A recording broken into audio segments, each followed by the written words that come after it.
It can manifest in doing way too many self-tape takes or spending far too long writing an email to a casting director or a director or a producer because the words just have to be perfect. Or maybe it's you dragging your feet on a project because it's not perfect.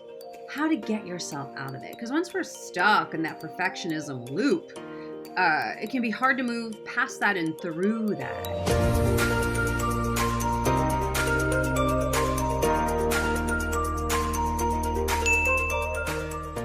Hey there, Jody Bentley here, actor, producer, and career coach. And today I have a question. Does perfectionism stall you out? Now, this has come up with my clients before, and it's been coming up lately in one of my programs that I have called Dare to Be Unstoppable with some clients in there. And this just concept of perfectionism and how perfectionism can just stall us out and keep us moving forward and keep us from really pursuing the goals that we want to pursue and the things we want to do. So, and it can manifest in many, many ways, right? Let's be honest. It can manifest in doing way too many self-tape takes, right? So maybe you're doing 30, 40 takes or even 10 takes. It's just too much, but we want it to be perfect. So we keep doing it. We keep doing it. We keep doing it. Or spending far too long writing an email to a casting director or a director or a producer because the words just have to be perfect. So you're spending, an hour writing an email that could take 5 minutes. Or maybe it's you dragging your feet on a project because it's not perfect. Right?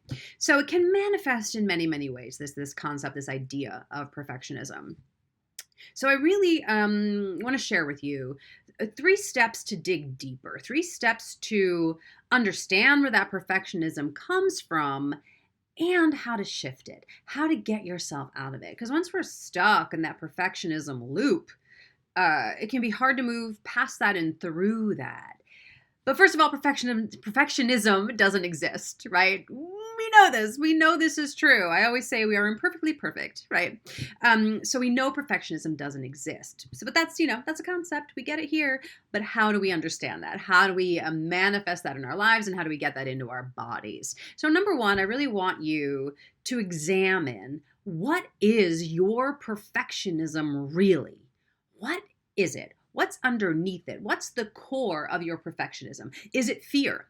Is it just fear of failure? Is it fear of success? So we put on this perfectionism guise to keep us from feeling that fear or feeling that failure or feeling that success, whatever it may be.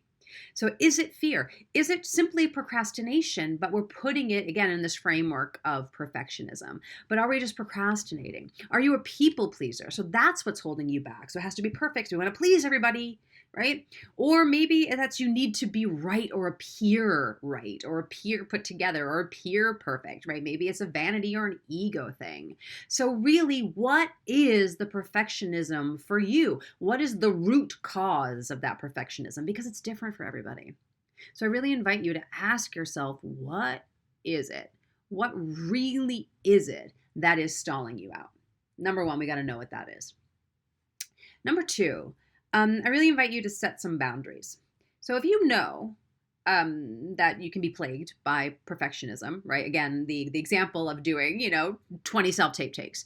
If you know that is your a pattern, so what are boundaries you can set around that? Okay, my boundary is I'm only doing 4 takes tops, right? I only do 4 takes on my self-tapes. Because why? Why am I going to do more? I've done the work. I wait until I'm ready. Then I get behind the camera, in front of the camera, get my husband behind the camera. So what is it for you? How can you set that boundary? As opposed to sitting there looking at a blank page, trying to write this email to a producer or director and having it take an hour or 2 hours, or having someone else read it and then coming back to it and just spending too much time. Can you set a boundary of, I'm going to write this email in 5 minutes and let it be what it is, right? It doesn't have to be perfect.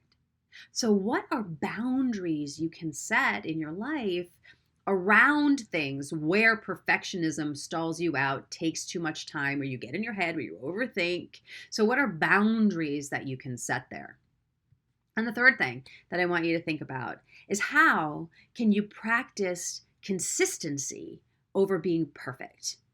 Right? You don't need one perfect email to one director or producer, but if you consistently send a good email to a director every day to keep up with your contacts, great. How can you be consistent over perfect? Because consistency is the name of the game. Consistency will win out every day, not perfectionism.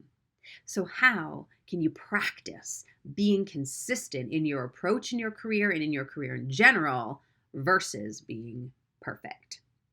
All right, I trust this helps. Let me know what you think. Let me know how you feel about perfectionism and what you feel might be the root cause of it for you, because that is the first piece of the work that gets to be done. Then we can add in those boundaries, and then we can practice consistency. All right, so let me know how you feel, and I'll see you next time. Bye.